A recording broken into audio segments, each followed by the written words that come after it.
Boa noite a todos, que a graça e a paz do nosso Senhor Jesus Cristo esteja em cada coração. Estamos aqui hoje para darmos continuidade ao nosso estudo de escatologia bíblica. Estudamos na última lição a introdução ao milênio e hoje, na nossa sexta lição, estaremos estudando os detalhes do evento milênio dentro da matéria escatologia bíblica. Ainda estamos estudando o segundo grande tema que compõe a segunda vinda de Jesus. Lembrando que falta ainda outros dois, que é o juízo final e o estado eterno. Nessa lição, o nosso propósito é estudarmos detalhadamente todas as informações que são fornecidas pela Bíblia sobre o milênio. Isto facilitará na construção de mais um quadro histórico na possível ordem em que os eventos devem acontecer. Entendendo o propósito do milênio. Objetivamente, o propósito do reino milenar é o cumprimento da aliança divina. Por isso, o estabelecimento do milênio de Cristo é indispensável, porque só assim o propósito da aliança se cumprirá. Uma aliança é um pacto, um acordo, e Deus o fez com Israel. E em vários momentos da história bíblica, ele confirmou o seu pacto, prometendo cumpri-lo por sua infinita graça.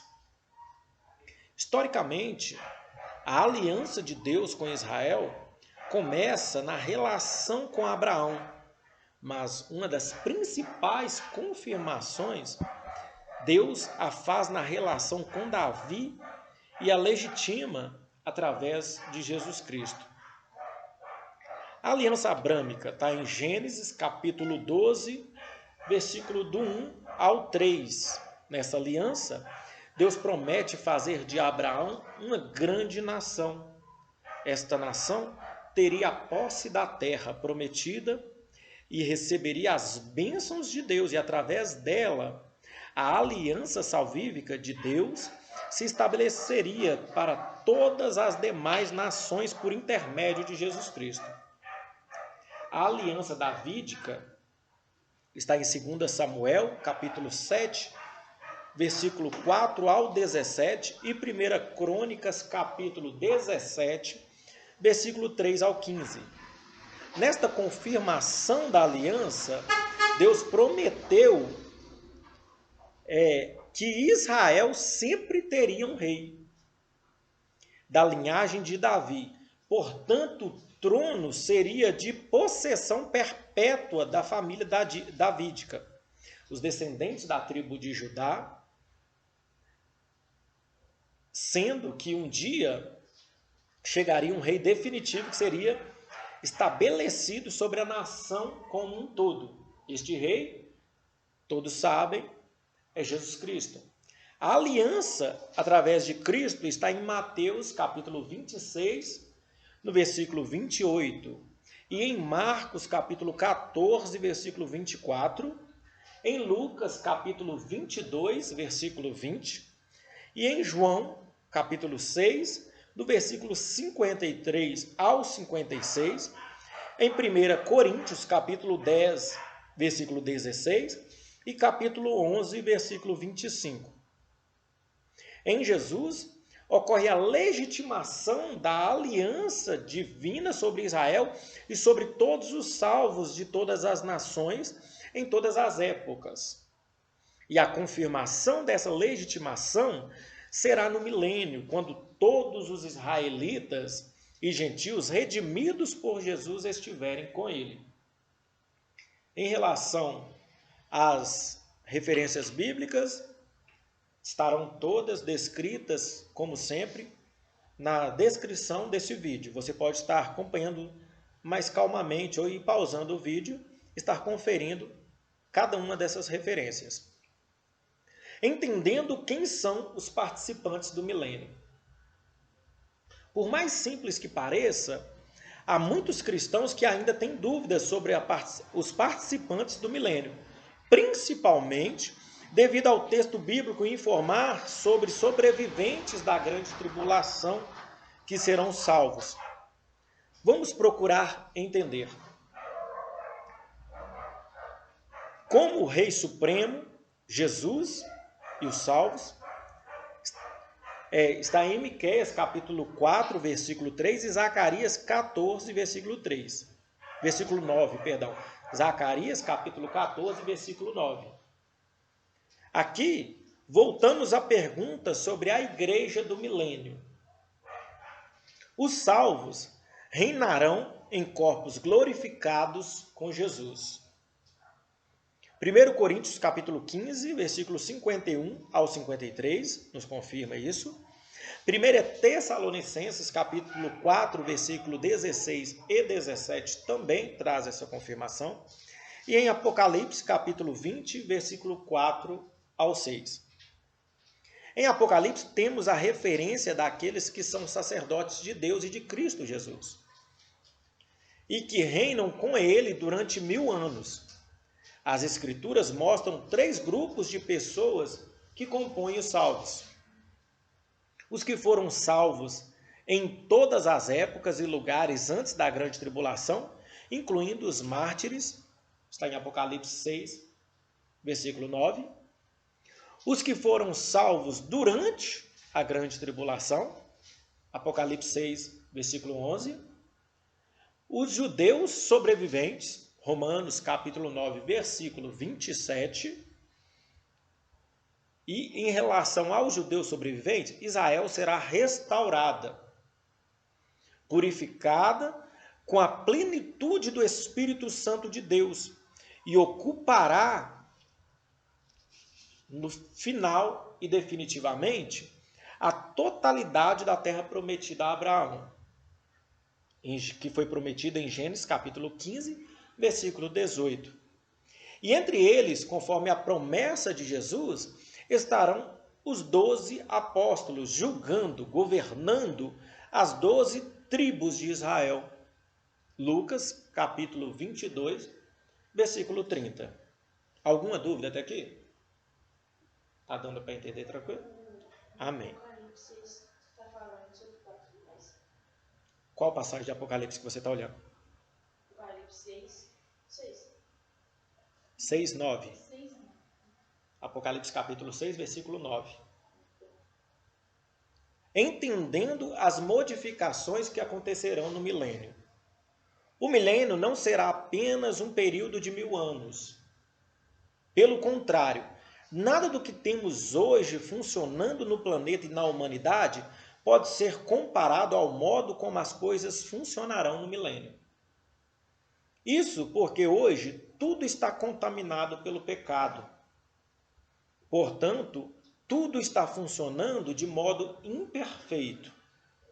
Mas quando Jesus vier e reinar, o planeta e a humanidade que estiver com ele funcionarão de modo perfeito. Vejamos então quais são as modificações que acontecerão.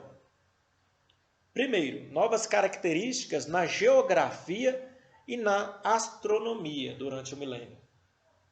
De acordo com os textos escatológicos do Antigo Testamento, o universo e o planeta Terra serão modificados.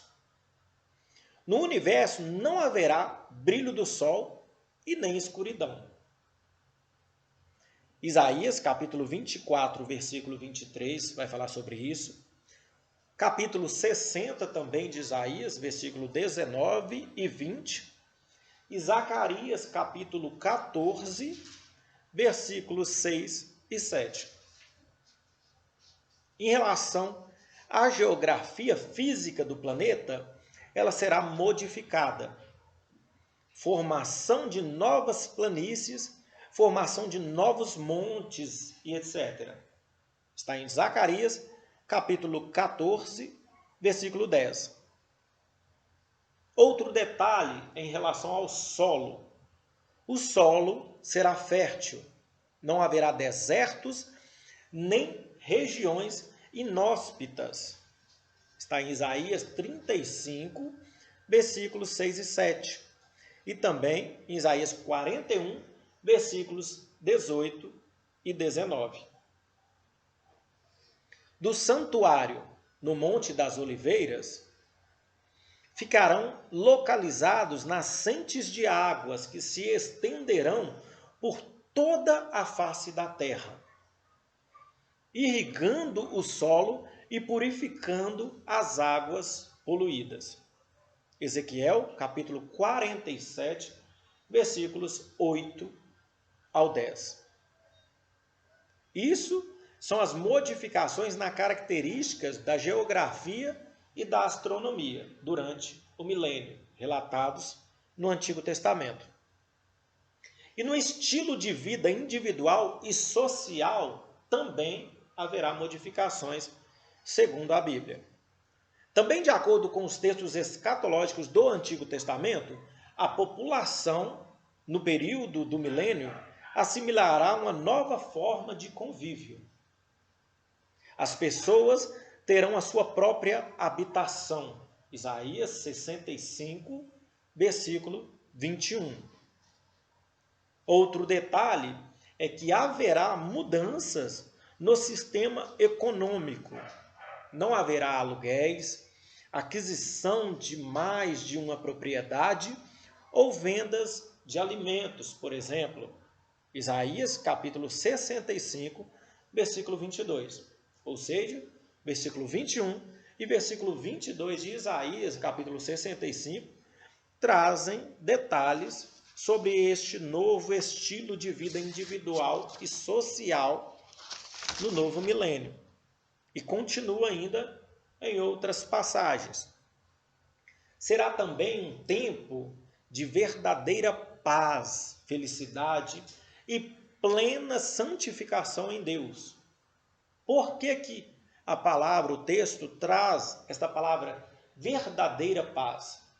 Porque tem muitas pessoas que vivem uma paz falsa, tanto na questão de acreditar que tem paz, mas vivem em um conflito interno, quanto também tem a questão da pessoa não compreender o que é a verdadeira paz.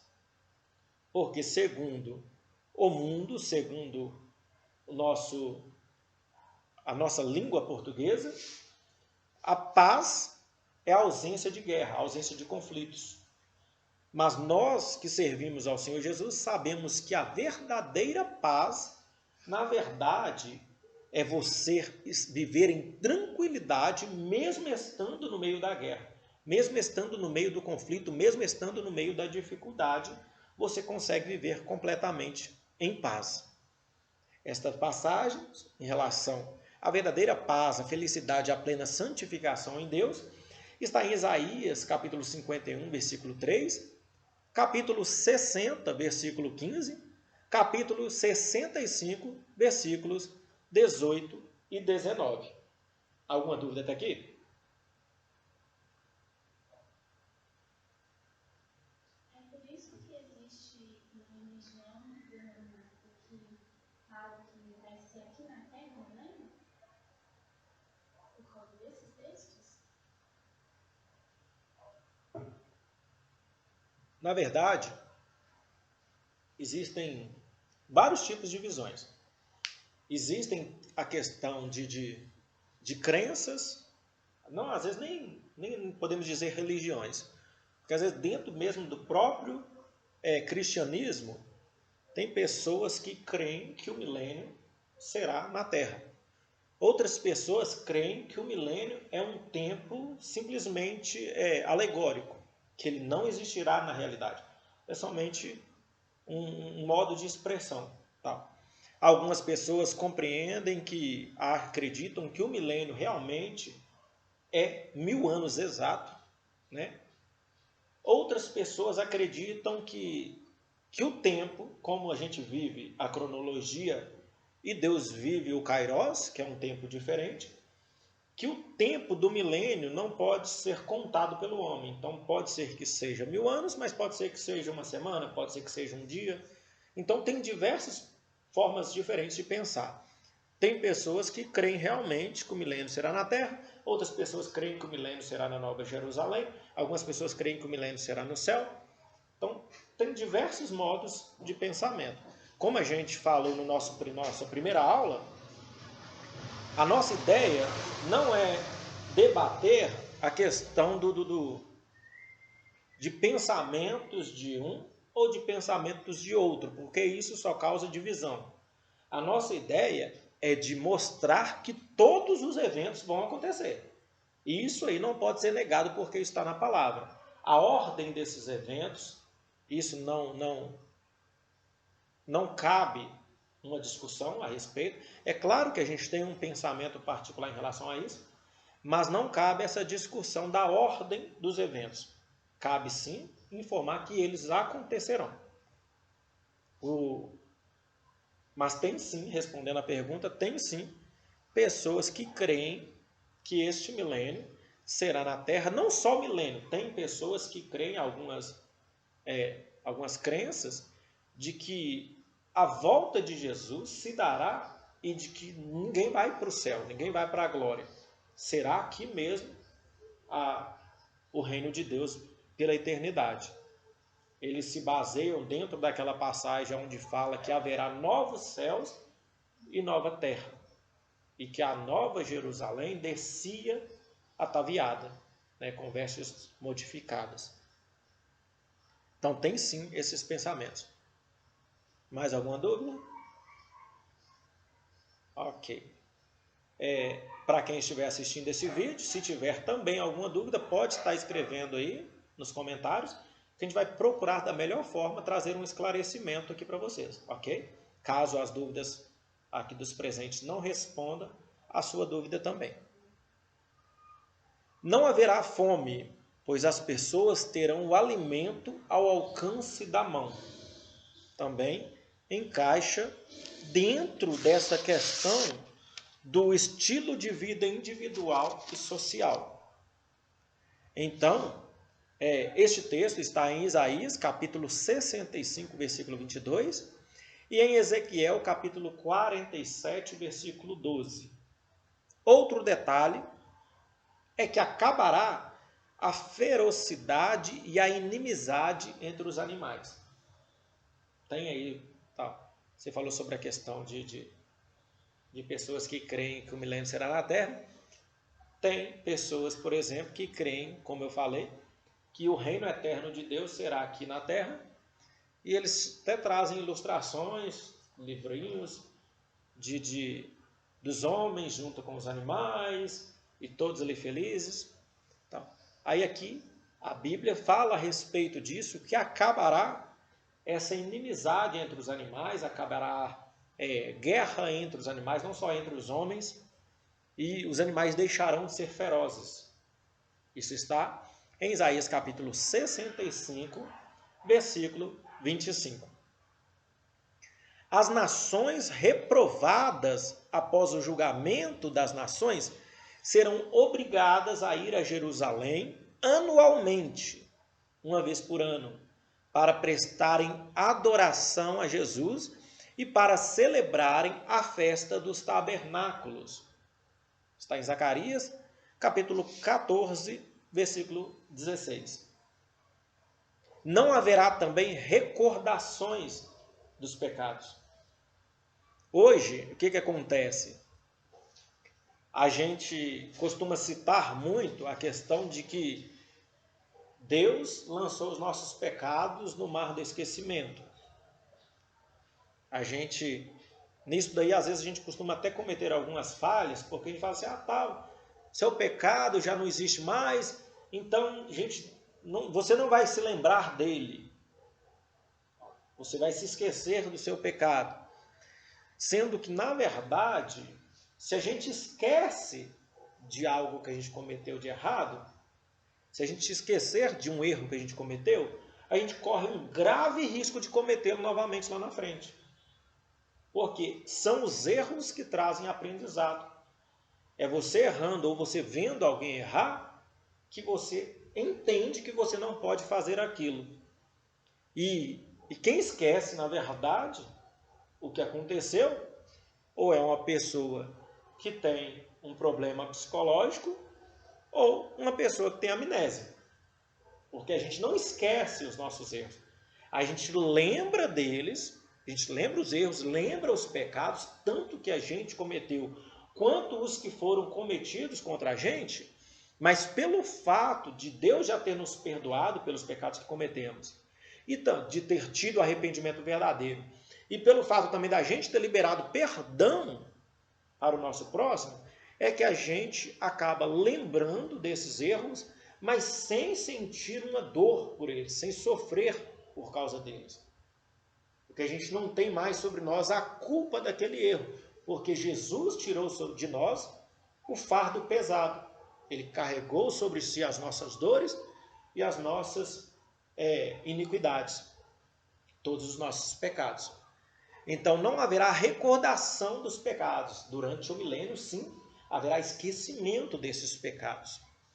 Em Isaías, capítulo 65, versículo 16 e 17, relata sobre isso.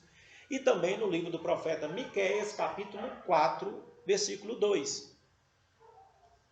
Outro detalhe, além do que nós já informamos, que é sobre as características geográficas e astronômicas da Terra no milênio, e também ao estilo de vida individual e social, haverá também uma mudança na forma de governo durante o milênio. De acordo com os textos escatológicos do Novo Testamento, aqui já é no Novo, o sistema de governo será modificado. O governo central não será mais humano. Hoje, o governo é um governo humano, né? Começou aonde? Começou lá na época do profeta Samuel. Porque o povo, a nação de Israel, era governada por Deus apenas, e Deus tinha na terra juízes que julgavam as causas dos homens, através do intermédio do próprio Deus. Os juízes julgavam, mas era Deus quem governava. O homem então decidiu, vendo as nações vizinhas, as nações pagãs, tendo um rei humano como governante, eles decidiram imitar essas nações e decidiram pedir ao profeta que levantasse um rei para governar eles. Foi aonde o povo abriu mão do reinado de Deus para estar debaixo do reinado humano. Na época, o profeta até ficou triste, ficou sentido. Por quê? Porque ele achou que estava sendo rejeitado, era ele como juiz sobre a terra.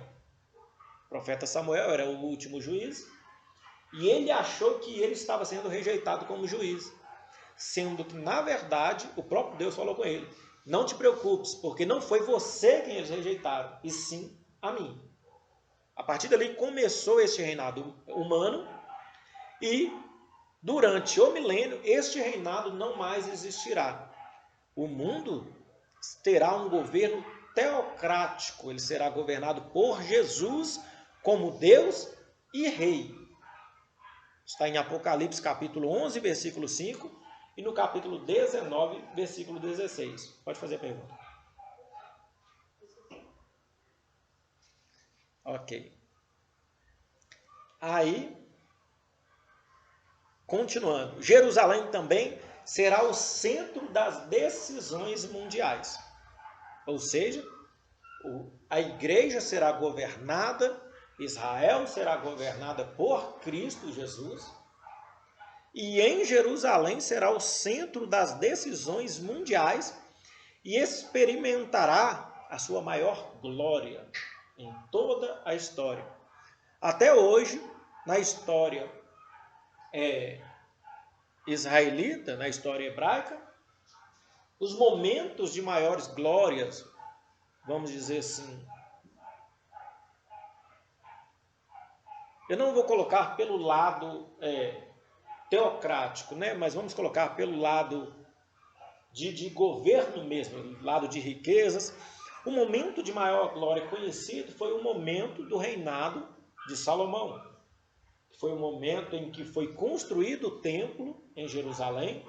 Vieram reis, vieram governantes de toda parte do mundo para se aconselhar com Salomão devido à sua grande sabedoria e trazendo riquezas para Israel, deixando a nação de Israel cada vez mais forte sobre as outras nações e também muito, muito rica.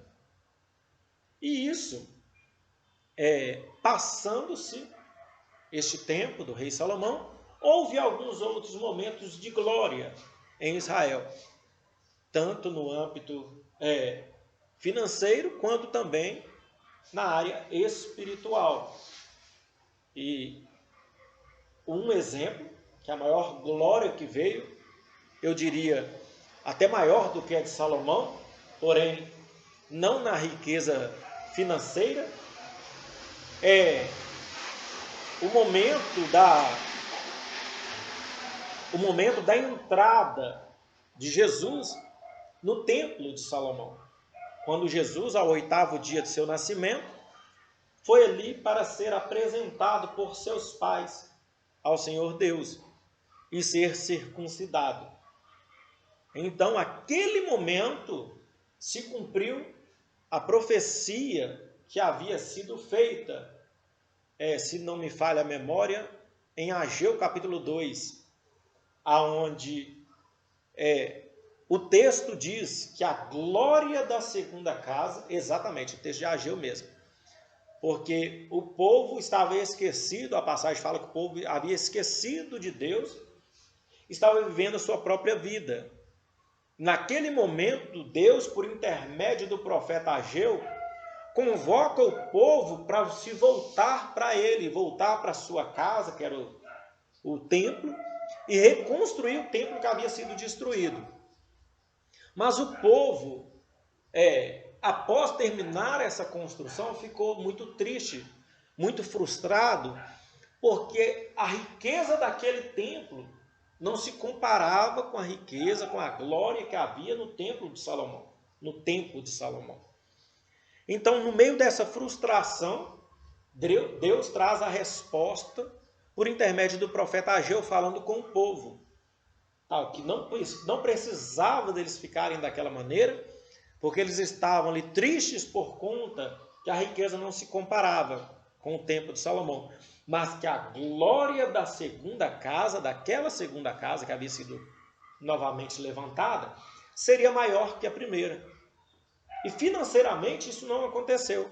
Financeiramente não pode se falar que cumpriu, porque depois do tempo de Salomão não houve outra riqueza tamanha em Israel. Não houve outro rei que conseguisse trazer tanta riqueza, tanta glória financeira para Israel. Mas veio o rei, que é o nosso Salvador Jesus Cristo, e entrou naquele templo, trazendo a sua glória, a glória de Deus, em pessoa, em carne, e aí sim se cumpriu a profecia. A glória da segunda casa se tornou maior que a primeira, porque a primeira não teve aquela glória em carne que houve através de Cristo Jesus. A referência, não sei se eu já falei, mas está em Isaías capítulo 60, do versículo 1 ao versículo 3. Vamos mudar um pouquinho aqui o tema. Alguma dúvida até aqui?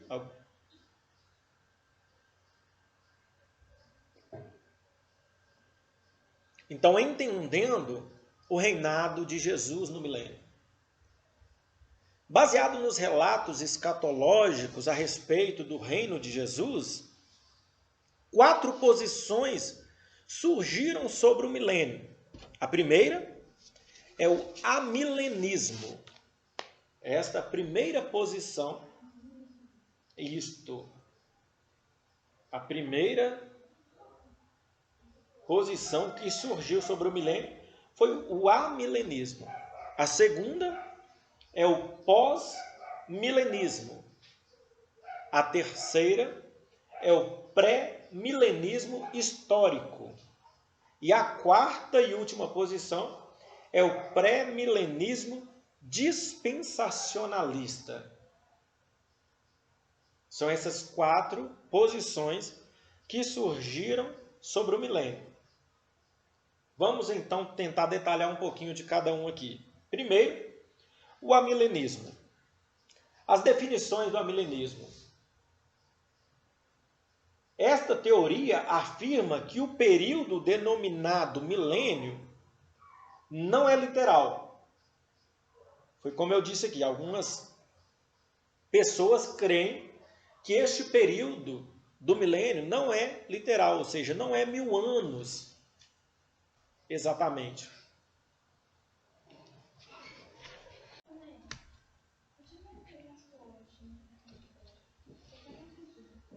Não sei, já está gravando.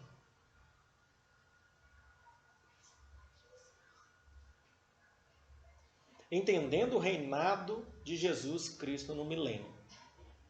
Baseado nos relatos escatológicos a respeito do reino de Jesus, 4 posições surgiram sobre o milênio. A primeira é o amilenismo. A segunda, o pós-milenismo. A terceira, o pré-milenismo histórico. E a quarta e última posição é o pré-milenismo dispensacionalista. Aí vamos aprofundar aqui, pelo menos um pouco, em cada uma dessas 4 posições que surgiram a respeito do milênio. Primeiro, começando pelo amilenismo. A definição do amilenismo afirma que o período denominado milênio não é literal. Como eu falei aqui, algumas crenças creem e pregam que este milênio não é verdadeiramente um período de 1000 anos, e sim algo alegórico, como a gente pode olhar a exemplo o livro de Apocalipse. Nem todas as passagens que estão no livro de Apocalipse é literal, é daquele jeito. Tem muitas coisas no livro que são para serem...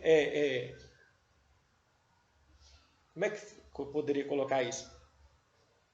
Tem muitas coisas no livro que são interpretativas, abrem interpretações para diversas visões diferentes. A exemplo, quando a passagem fala sobre o dragão, né? Quase que eu falei dagrão. Sobre o dragão e a mulher. Aí, normalmente, a gente coloca o quê? O dragão é Satanás. A mulher seria a igreja. A criança que a mulher carregava, Jesus. Mas muitas outras pessoas não veem dessa forma.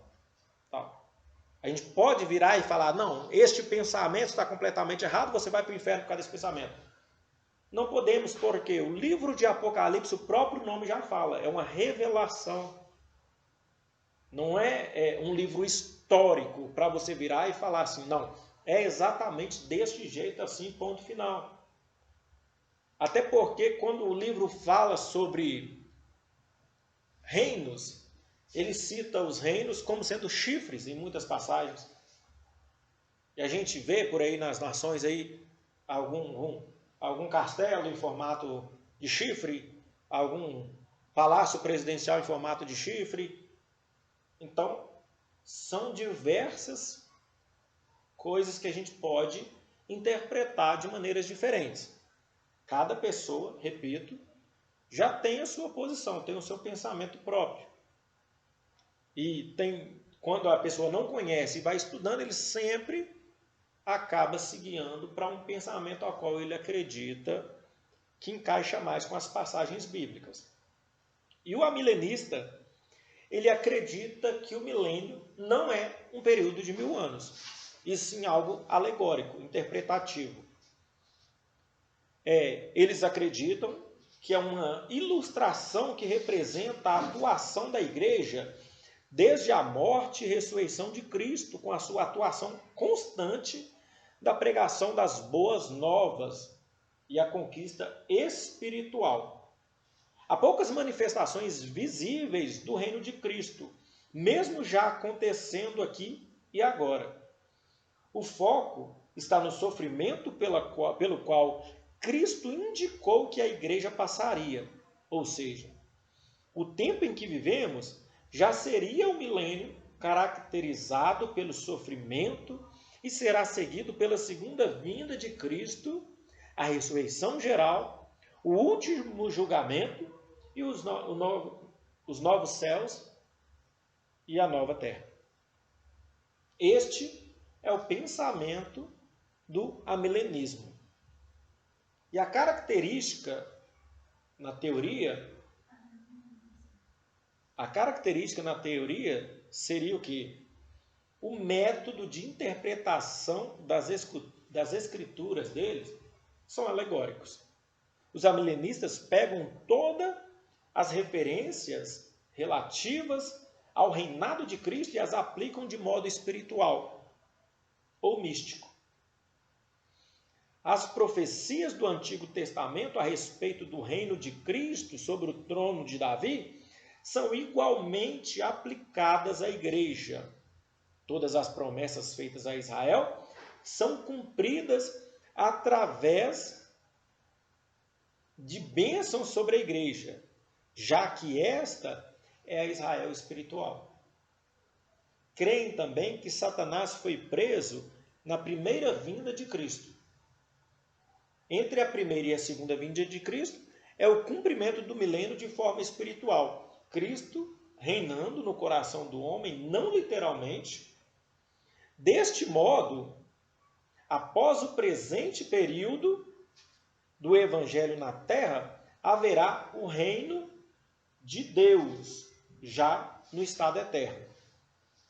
As referências é em Daniel capítulo 7, versículo 14, Lucas capítulo 1, versículo 33, Hebreus capítulo 1, versículo 8 e capítulo 12, versículo 28, 2 Pedro capítulo 1, versículo 2. Segunda posição, a qual nós vamos olhar um pouco mais aprofundado, é o pré-milenismo histórico.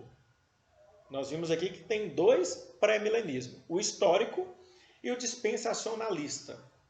No histórico, essa teoria afirma que o período denominado milênio é literal. São 1000 anos realmente em tempo humano. Cristo retornará literal e corporalmente. Ou seja, o retorno de Jesus realmente será verdadeiro, não algo como o amilenismo acredita que Cristo já voltou em espírito e está reinando. Não, eles creem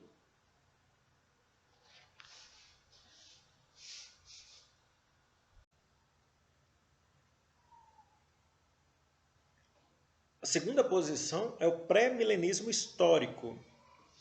A gente viu aqui que tem dois pré-milenismos, o histórico e o dispensacionalista. Vamos aprofundar agora um pouquinho no pré-milenismo histórico. Essa teoria afirma que o período denominado milênio é literal, ou seja, exatamente 1000 anos, em tempo humano, cronologia humana, e que Cristo retornará literal e corporalmente. Ou seja, diferentemente do amilenismo, que crê que Jesus já voltou espiritualmente, está reinando, e depois ele voltará fisicamente, aqui no pré-milenismo histórico, eles creem que Jesus voltará para reinar fisicamente e literalmente para reinar junto com a igreja. E ele mesmo instituirá o seu reinado na terra. E isto é necessário para o cumprimento de todas as promessas para este período de paz, segurança, justiça, restauração de Israel e o reinado da igreja. Para que tudo isso se cumpra literalmente no reino visível, concreto e real. O pré-milenismo histórico segue a sequência literal do texto apocalíptico. No fim de nossa era haverá uma grande tribulação seguida pela segunda vinda de Cristo, em que o anticristo será julgado, os justos serão ressuscitados, Satanás será preso e Cristo estabelecerá o seu reino que durará 1000 anos e será um tempo de bênçãos sem precedentes para a igreja. No fim do milênio, Satanás será solto e instigará uma rebelião que será rapidamente subjugada. Então, os injustos serão ressuscitados para o julgamento e o estado eterno terá início. O método de interpretação das Escrituras do pré-milenismo histórico é literal. A igreja é considerada a Israel do Novo Testamento. O reinado de Cristo acontecerá literalmente aqui na terra, estabelecido no segundo advento de Cristo, após a batalha do Armagedon, no final da grande tribulação. O reinado de Cristo será estabelecido de forma dramática através de uma grande guerra contra todas as nações da terra, sendo o oposto do amilenismo, que crê num reinado conquistado paulatinamente. O terceiro ponto, a terceira posição, que vamos aprofundar um pouquinho, é o pré-milenismo dispensacionalista. A teoria do pré-milenismo dispensacionalista afirma que o período denominado milênio é um tempo exato de 1000 anos. E a diferença entre a visão dispensacionalista e a visão histórica no pré-milenismo se dá em alguns pontos. O primeiro, os dispensacionalistas diferenciam Israel da igreja, afirmando que são dois povos diferentes. O pré-milenismo histórico acredita que a igreja é a nova Israel do Novo Testamento. É a Israel do Novo Testamento.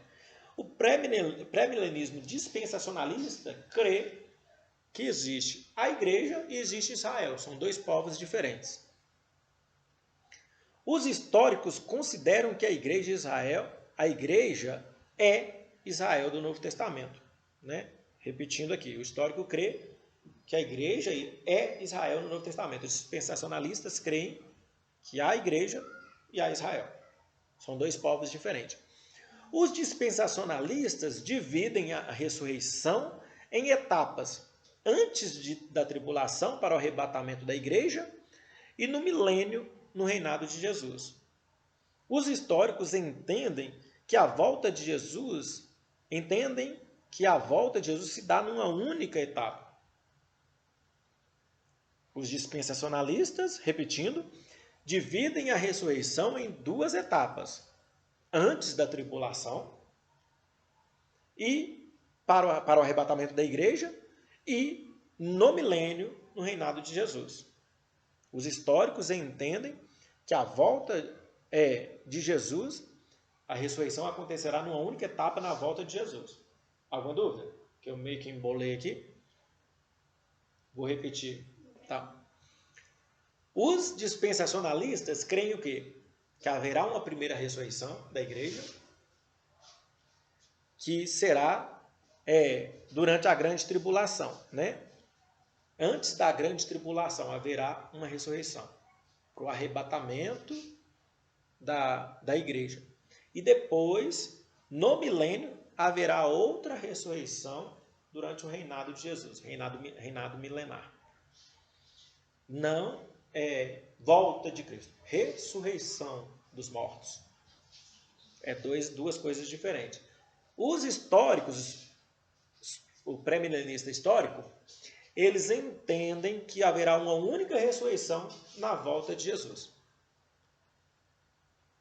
O método de interpretação das Escrituras, no pré-milenismo dispensacionalista, é literal. A igreja e Israel são dois povos diferentes, distintos. O reinado de Cristo acontece literalmente aqui na terra, estabelecido no segundo advento de Cristo. Volta. Evento de volta. Então, Jesus, segundo os dispensacionalistas, eles creem que Jesus voltará, buscará a igreja de uma maneira silenciosa. Primeiramente, que nem o olho vai ver. Simplesmente vai desaparecer pessoas, e ninguém vai entender o que aconteceu. As pessoas que ouviram a mensagem de Cristo, aí entenderão que Jesus arrebatou o povo. Mas até o próprio mundo a sociedade em si, já está preparando, se você observar, já está preparando as pessoas para que isso aconteça. Já está colocando na mente das pessoas. Há um exemplo mesmo, saiu recentemente uma matéria onde a NASA estava divulgando vídeos, coisas que eles sempre esconderam, sempre negaram existir. Eles divulgaram os vídeos de extraterrestres, não de extraterrestres em si, mas de OVNIs, né?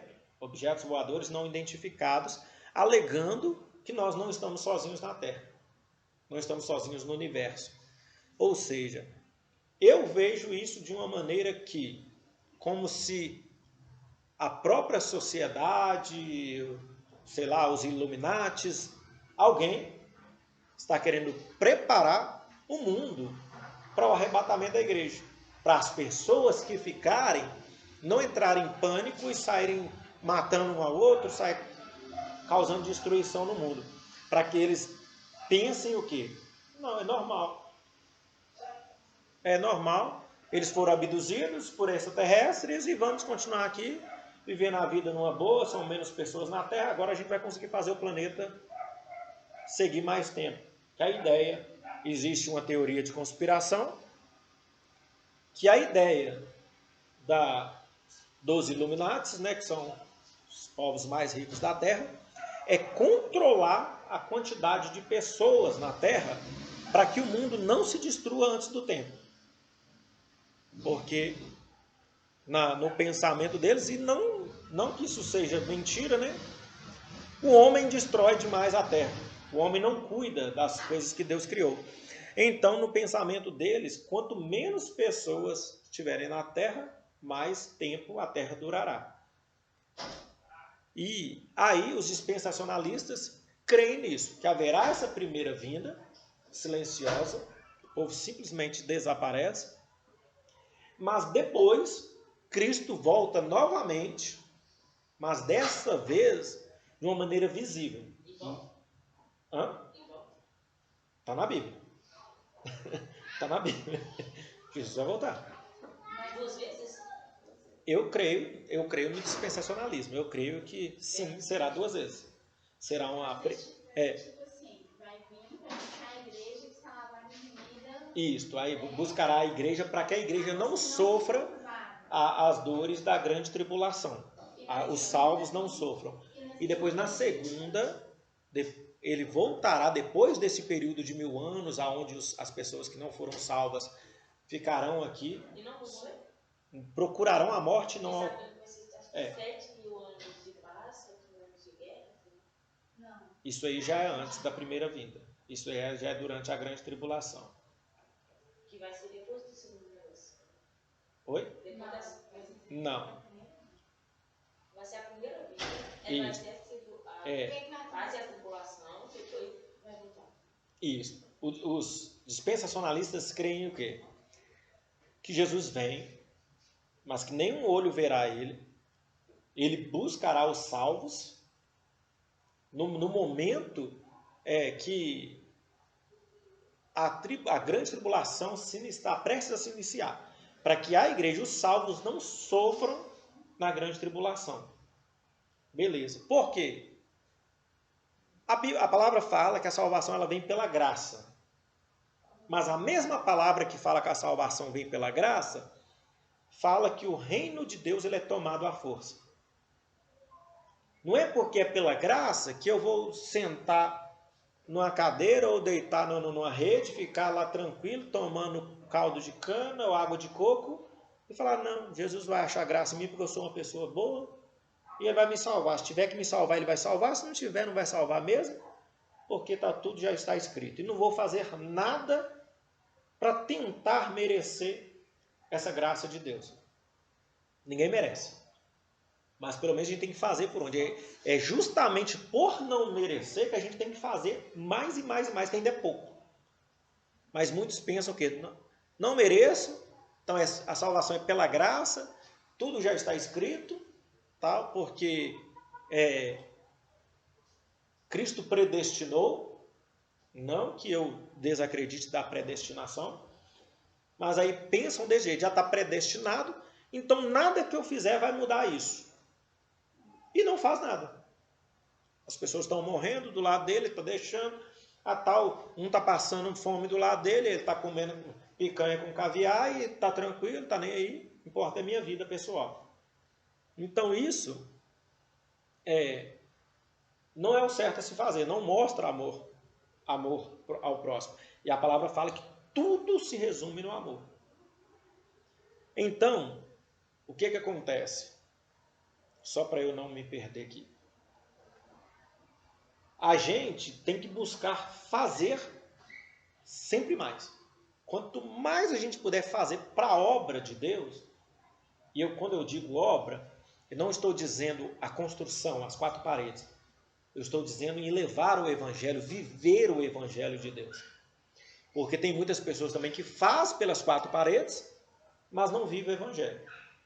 Tem gente que coloca no gasofilaço um dízimo e uma oferta assim que chega até a brilhar os olhos de muitos pastores. Né? Aí o pastor valoriza mais aquela pessoa que não vive o Evangelho do que valorizar um humilde que está ali dentro, ali, pagando preço todos os dias. Não é generalizado, mas infelizmente é uma grande maioria. Então, o que acontece?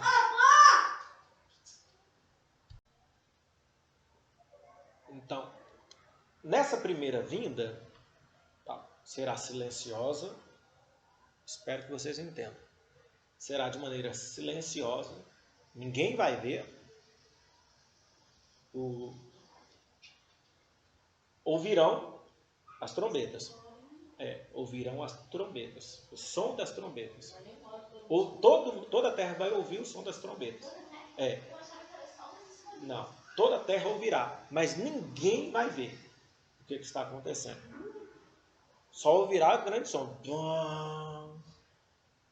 Mas ninguém vai ver. Houve uns vídeos, agora eu não sei se esse vídeo é fake ou se é montagem ou se é real. Mas teve um vídeo circulando aí nas redes sociais de várias cidades onde ouviram sons assim, muito fortes.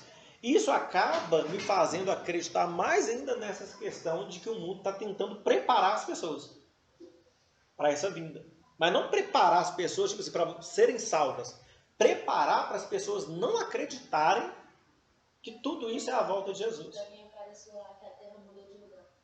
A terra saiu do lugar do eixo, né? Isso acontece direto. E fala que a NASA vai pegar um meio do mundo e construir um negócio gigante que curva todo mundo.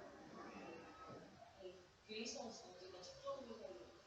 Então, tem que analisar muito essas questões, porque tem muito vídeo que é fake, mas tem muitas coisas que são reais.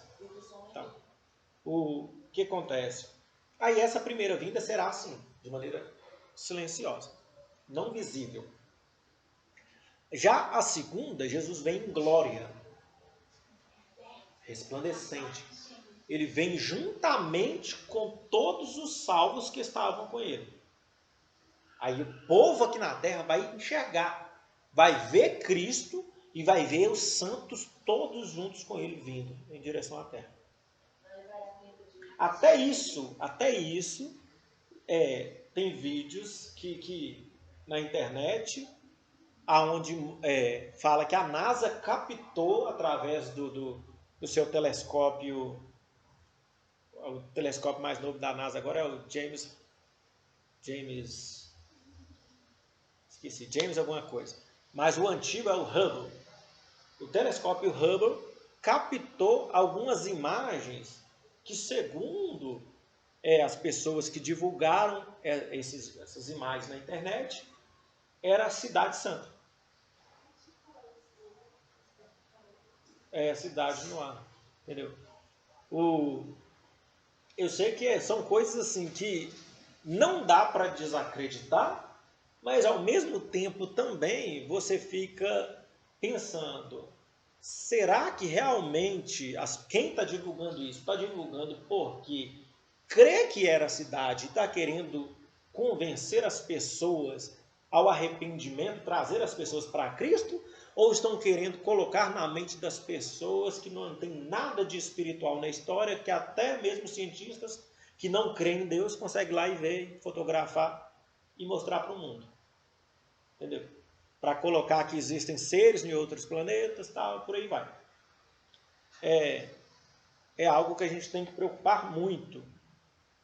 Tá? E sempre se focar na fé, no espiritual. O importante é a fé. Aonde a fé nos leva. E a fé em Cristo sempre vai nos levar próximo da salvação. Então, os dispensacionalistas creem nisso, que haverá estas duas voltas. Tá? Os pré-milenistas dispensacionalistas. Já os pré-milenistas históricos creem que haverá somente uma vinda. Que a igreja sofrerá toda, já está sofrendo a grande tribulação, e quando Jesus vier vai ser de uma vez só.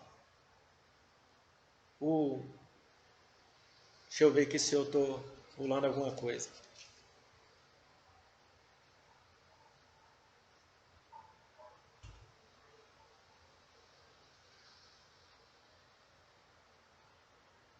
Então, foi o que acabamos de falar. O reinado de Cristo, segundo os dispensacionalistas, ele acontece literalmente aqui na Terra, estabelecido no segundo advento de Cristo, na segunda volta de Cristo, após a batalha do Armagedon e no final da grande tribulação.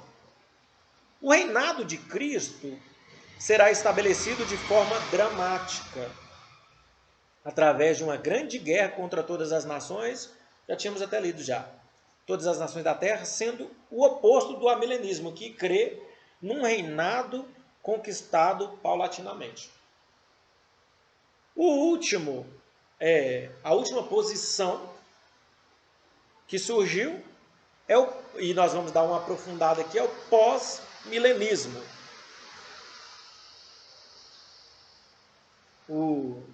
Essa teoria do pós-milenismo afirma que o período denominado milênio é alegórico, ou seja, eles creem que não é algo realmente de 1000 anos, o tempo não é 1000 anos exato, é alegórico, é um modo interpretativo. Alguém poderia, por favor, encostar a porta aí por causa da chuva?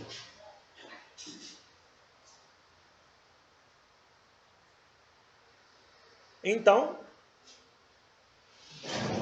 os adeptos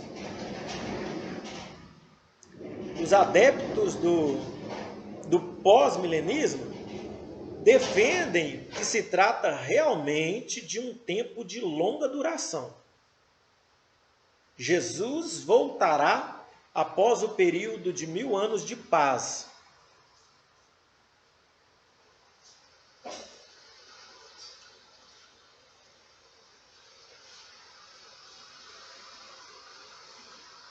Só voltando aqui, para não ficar uma confusão, porque eu fiz a leitura de maneira errada.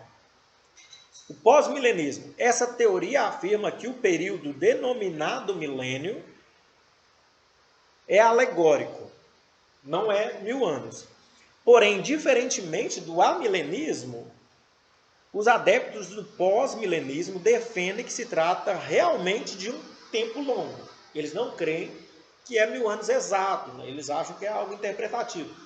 Mas eles acreditam que realmente é um período longo de tempo, sem data definida anteriormente. E Jesus voltará, segundo eles, após o período de 1000 anos de paz. Estes 1000 anos alegóricos. Então, neste tempo, o que ocorrerá é a pregação do Evangelho e todo mundo será cristianizado e submetido a Cristo antes do seu retorno. Ou seja, no pensamento deles, todos serão salvos. Que o mundo inteiro será submetido. De acordo com essa linha de interpretação, o milênio não será uma consequência direta da volta de Jesus em glória, e sim a atuação da igreja e seu impacto evangelístico sobre o planeta, deixando-o apto para a vinda gloriosa de Cristo. O método de interpretação das Escrituras, repetindo mais uma vez, segundo eles, é de uma maneira alegórica. Eles creem que o milênio não será necessariamente 1000 anos, mas sim um período muito extenso. Creem que já estamos passando pelo período milenar e que se encerrará na segunda vinda de Jesus a este mundo a qual vivemos. Eles creem no evangelismo mundial, onde todo o planeta se converterá ao cristianismo, não sendo de uma forma total, mas em grande número, grande maioria, gozando assim de todas as bênçãos de saúde, paz, prosperidade e justiça de Deus. O reinado acontece de forma espiritual, onde Cristo reina no coração do ser humano. Este é o pós-milenismo. E qual deve ser a posição equilibrada sobre o milênio? Qual deve ser a nossa posição equilibrada em relação ao milênio? Devemos nos encaixar no milenismo? Devemos nos encaixar no pré-milenismo histórico? Devemos nos encaixar no pré-milenismo dispensacionalista ou no pós-milenismo? Nas teorias tribulacionistas, antes, durante e depois da grande tribulação, nós não nos preocupamos com o tribunal de Cristo e com as bodas do Cordeiro, pois sabemos que inevitavelmente essas coisas ocorrerão. Assim deve ser no caso das teorias sobre o reino de Jesus no milênio. É bem verdade que as diferenças no método de interpretação da profecia levam a diferenças de teoria. Se tudo for simbólico, em vez de considerado um evento real, chegamos a resultados diferentes. Em síntese, o amilenismo afirma não haver milênio no sentido literal. Portanto, Jesus só volta à Terra simplesmente para estabelecer o juízo final e o estado eterno no fim do milênio. O pós-milenismo também nega a literalidade do milênio, portanto, concordando com o milenismo. Jesus volta só no final do milênio, já o pré-milenismo, nas vertentes históricas e dispensacionalistas, afirma que o milênio é literal. Então, as diferenças dos quatro é isso. O amilenista e o pós-milenista creem que nós já estamos vivendo o milênio e que Jesus volta uma vez só no final desse milênio. Já o pré-milenismo, tanto histórico quanto dispensacionalista, eles creem que este tempo ainda está por vir, que o milênio ainda está por vir, que a leitura é literal, porque os outros dois acreditam nas leituras de maneira alegórica. Então, portanto, segundo o pré-milenismo, tanto histórico, na vertente histórica, quanto na dispensacionalista, eles creem que Jesus volta à Terra para estabelecer o milênio. Jesus volta primeiro, estabelece esse tempo de 1000 anos, e depois ele volta de novo para o reino para subjugar os povos. Então, como solucionar tudo isso? Como que eu vou me decidir em que eu vou acreditar, em que eu vou crer? Simples. Todas as 4 posições têm encontrado defensores capacitados. Qualquer uma das 4 que você for pesquisar, for procurar, você vai encontrar pessoas muito estudadas, pessoas de grande conhecimento, que defendem uma delas. Então perguntamos, qual delas é a verdadeira? Sinceramente, por mais que não existia imparcialidade e cada denominação defenda uma dessas teorias, saber qual é a verdadeira é uma coisa que só saberemos depois da vinda de Jesus. Está entendendo por que eu digo que não tem como a gente pegar e questionar? Mas você pensa diferente de mim, você vai para o inferno. Mas você está falando que Jesus vai vir uma vez só. Eu vi que Jesus vai vir 2 vezes, eu entendi isso na Bíblia, então você está errado. Não. Na verdade, Jesus vem 3 vezes. No meu modo de crer. Para quem crê no pré-milenismo e no pós-milenismo, Jesus vem 2 vezes. A primeira ele já veio, né? Foi em carne, andou no meio dos homens e voltou para o Pai. O pré-milenismo e o pós-milenismo creem nessas 2 vindas assim, que aquele já veio e aquele virá. Ponto final. Os pré-milenistas, tanto históricos quanto dispensacionalistas, creem em 3 vindas. Aquele já veio em carne e 2 que ele virá em espírito. A primeira, para definir o milênio, e a segunda, para subjugar a terra, para o reino eterno, para o estado eterno. Qual a dúvida?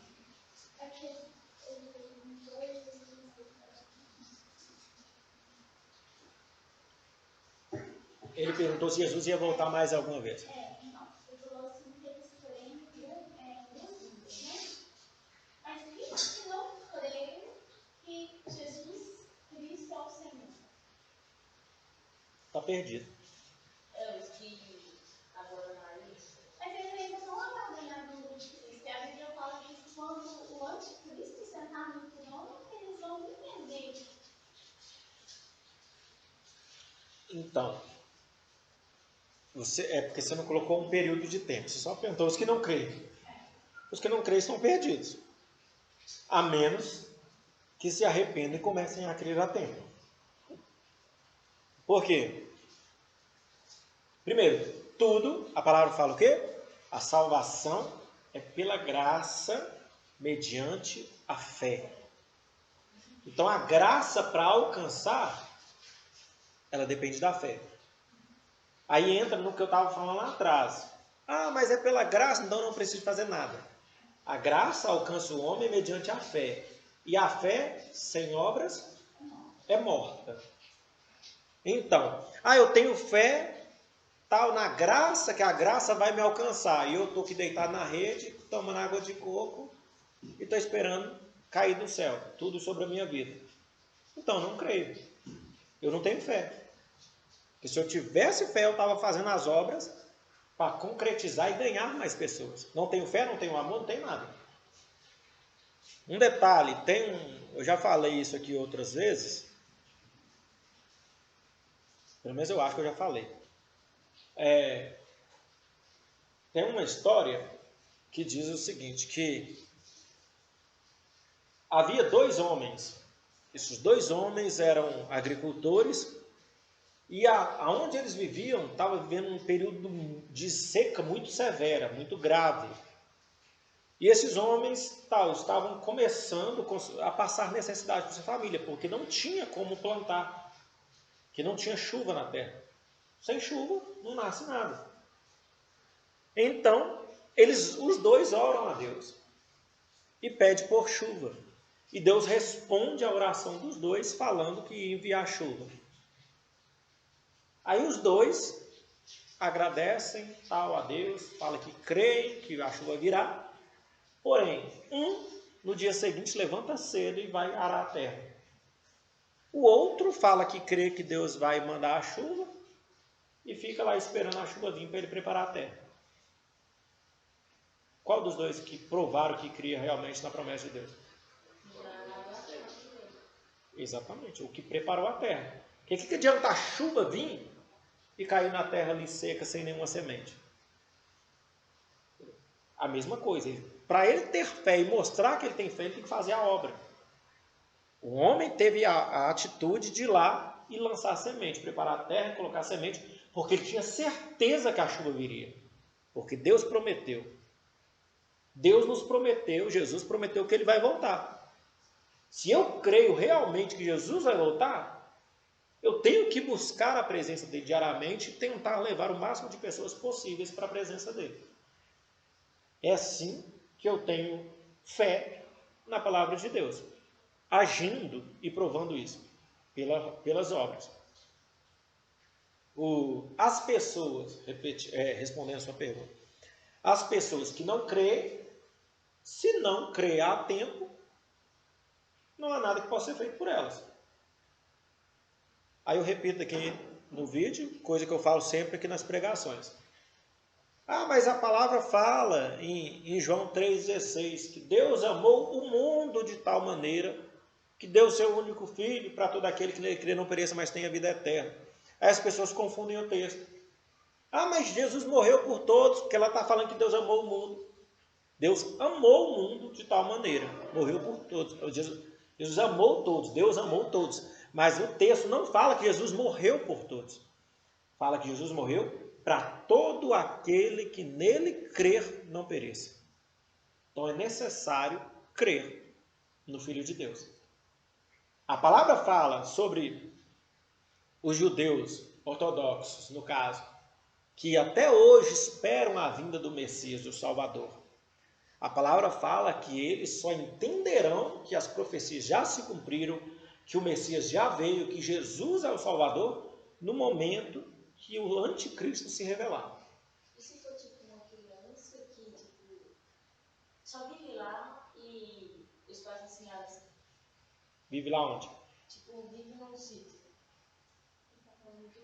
Tipo um vilarejo, sabe? Um vilarejo e a criança. Sim. O que acontece? Se essa criança ela não tiver tido nenhum conhecimento da palavra, seja criança, seja adulto, seja quem for, se não tiver tido nenhum conhecimento, zero, nunca tiver ouvido falar de Jesus, não tem como ela ser punida por algo que ela não sabia que era pecado.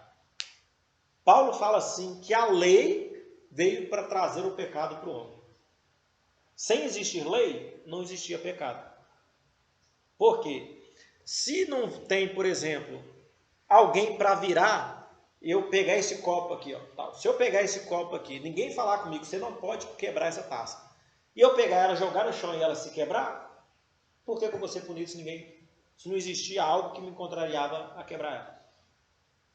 Agora, a gente vai crescendo e observando tudo ao redor. A educação que os nossos pais nos dão, a educação que a sociedade dá, através de leis governamentais, através das leis dentro de casa, e a gente começa a entender o que é certo e o que é errado.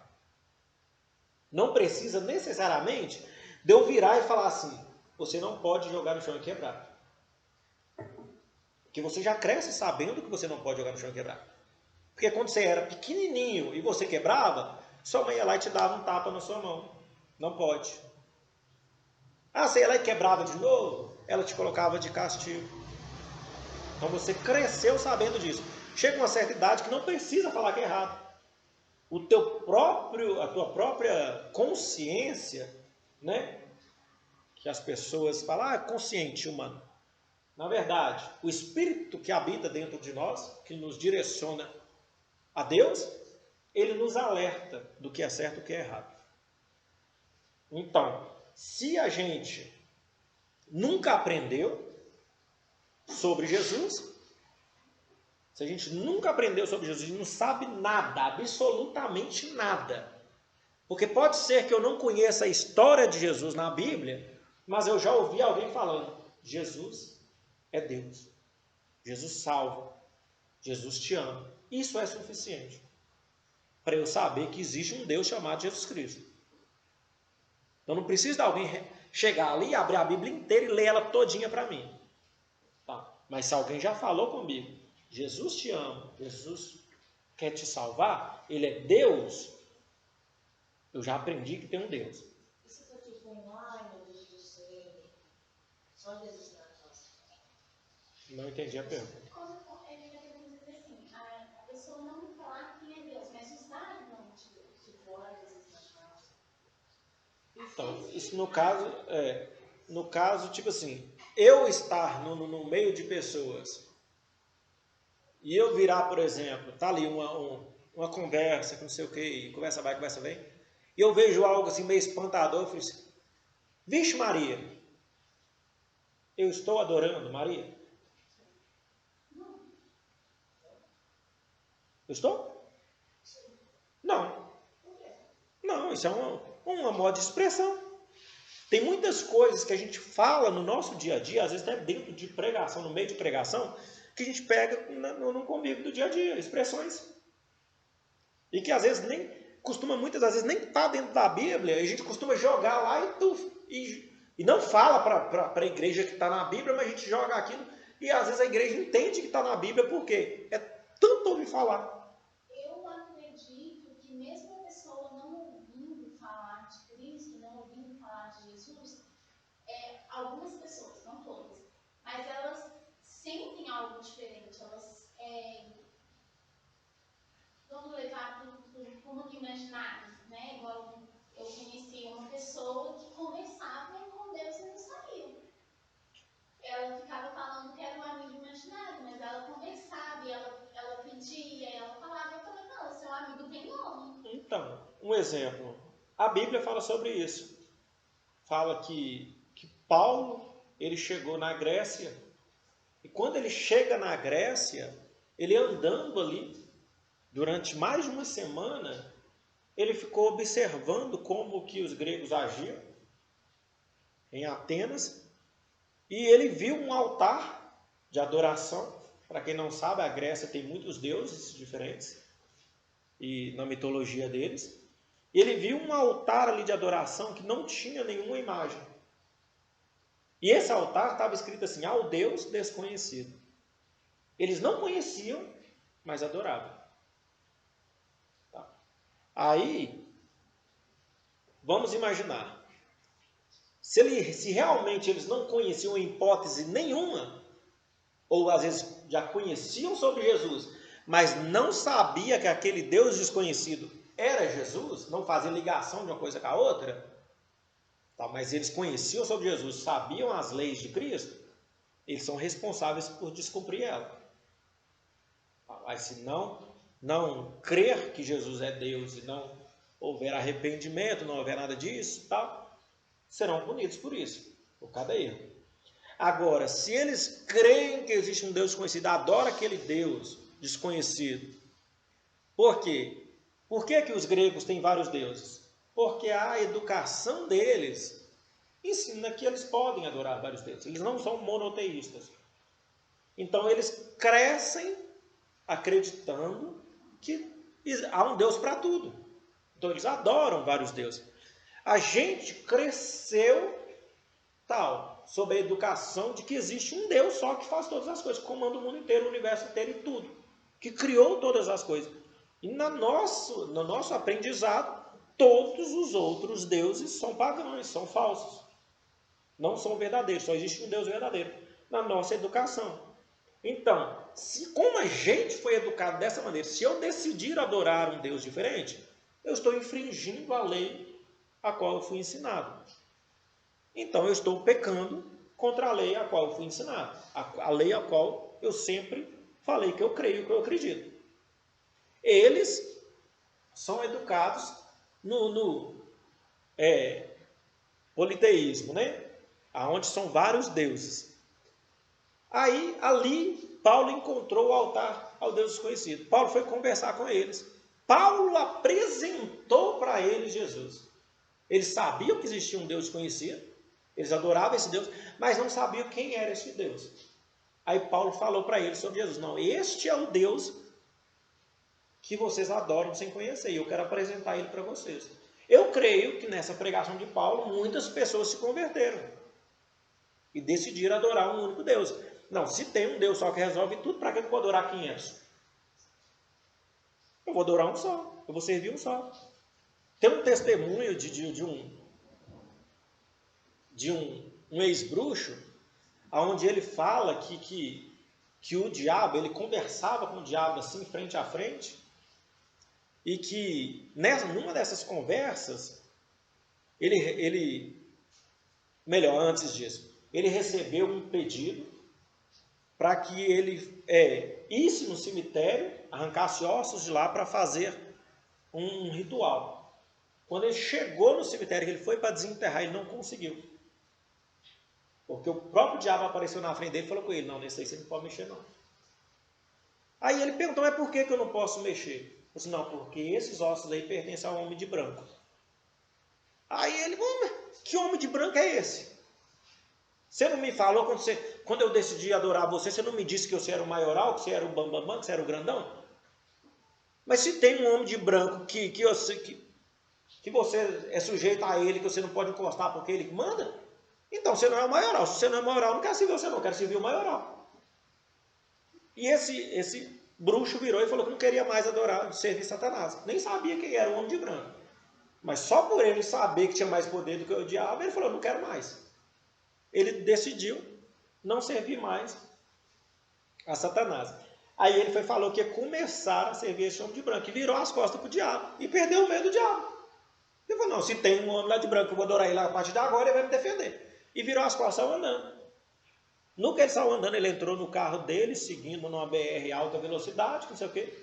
No cruzamento assim, na BR, ele pegou e diz ele que viu, literalmente assim, um pentagrama no meio do cruzamento, uma estrela com denuncia. E nisso daí é muito usado no satanismo. E nisso daí ele viu esse pentagrama em chamas, e na hora que ele viu, que ele está olhando o pentagrama, quando ele volta a visão dele para a estrada, o diabo aparece na frente dele. Tá? E ele vai começar a capotar o carro, ele vai capotando, e o carro vai perfurando ele inteiro, as ferragens, vai atravessando ele inteiro, o corpo dele inteiro. Isso não é história, não. Tá? Eu vi pessoalmente ele numa igreja, esqueci o nome da igreja agora, eu era bem mais novo.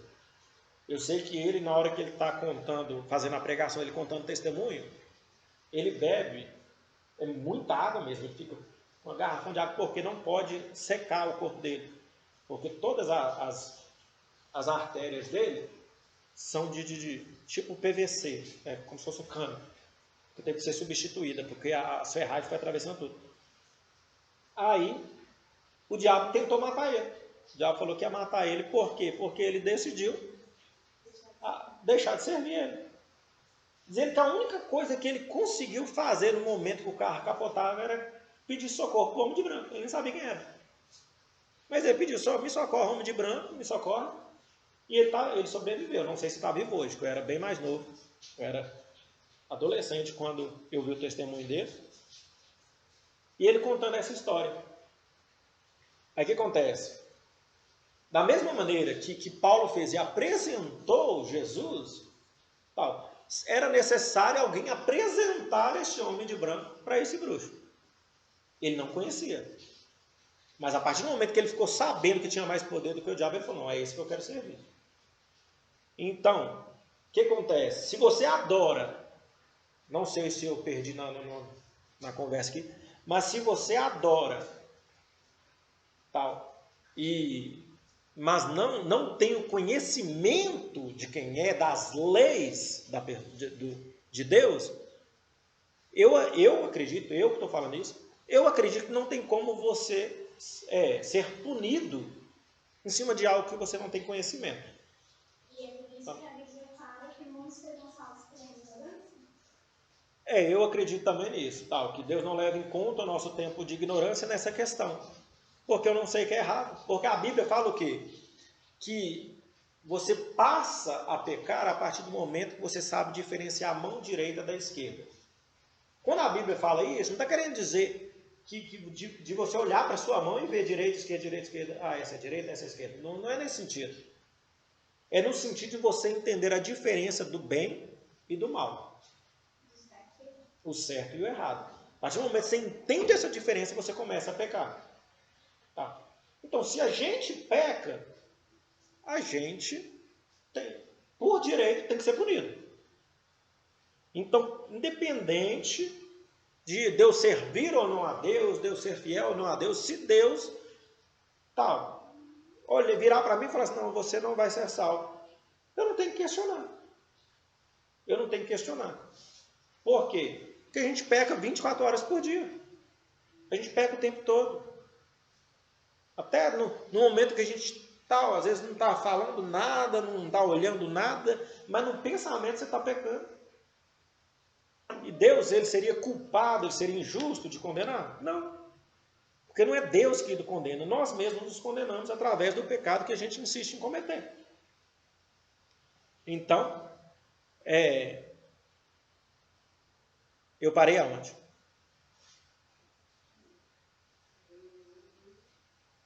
Você estava explicando as 4 maneiras que eles têm. Isso, eu já finalizei essa parte. Quantas vindas cada um? Ao longo da história da igreja, as posições amilenista, pré-milenista e pós-milenistas foram ensinadas e defendidas.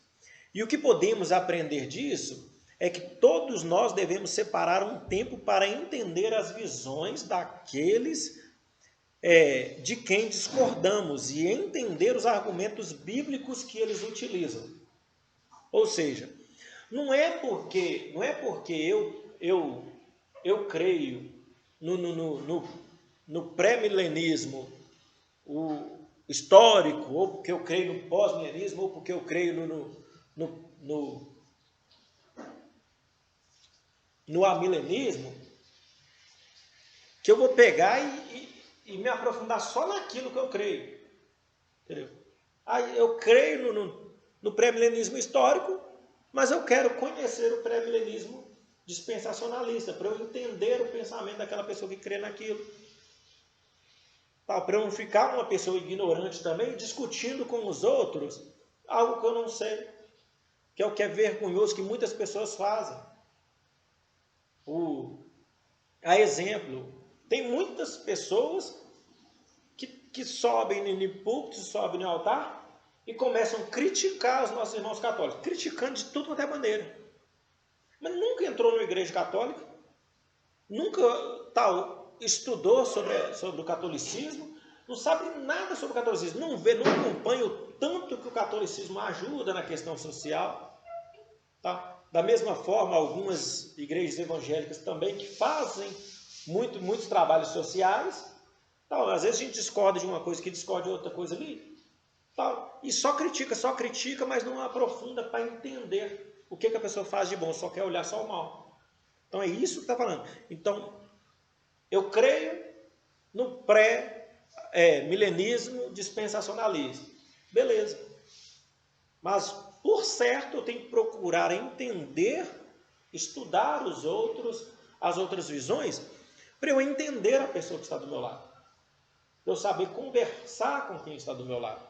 Não somente julgar e querer, eu que sei, você não sabe nada, eu vou para o céu, você vai para o inferno. Então a gente tem que cuidar muito com isso.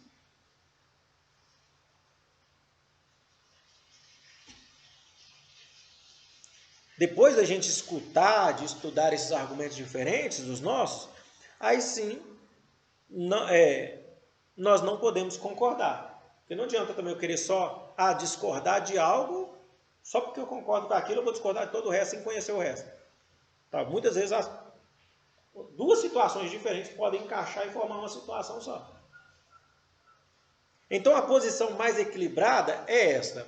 Apesar das discordâncias, podemos nos alegrar com o fato de que todos nós concordamos que Jesus está vivo e que foi dada a ele toda a autoridade nos céus e na terra, e que sua vinda trará esperança, segurança e será inevitável. Chegamos ao final de mais uma lição. Especificamente, nesta, nós finalizamos o estudo sobre o milênio, como segundo grande tema que envolve a segunda vinda de Jesus. Aprendemos sobre o propósito de participarmos. Aprendemos sobre o propósito, sobre os participantes, as modificações, as teorias que envolvem a interpretação do milênio. Pois bem, seguindo a sequência dos eventos, a próxima lição será o juízo final. Nossa próxima lição, a 7ª e penúltima lição sobre a escatologia bíblica, será o juízo final. Agradeço muito a paciência de todos. Deus abençoe grandemente a vida de vocês. E peço por gentileza, encarecidamente, não é para questão de engajamento, de conhecimento, nada disso. Mas peço que você compartilhe esse vídeo para que mais pessoas possam ter aprendizado da palavra do nosso Deus. Deus abençoe, fique em paz e debaixo da graça do nosso Senhor Jesus Cristo.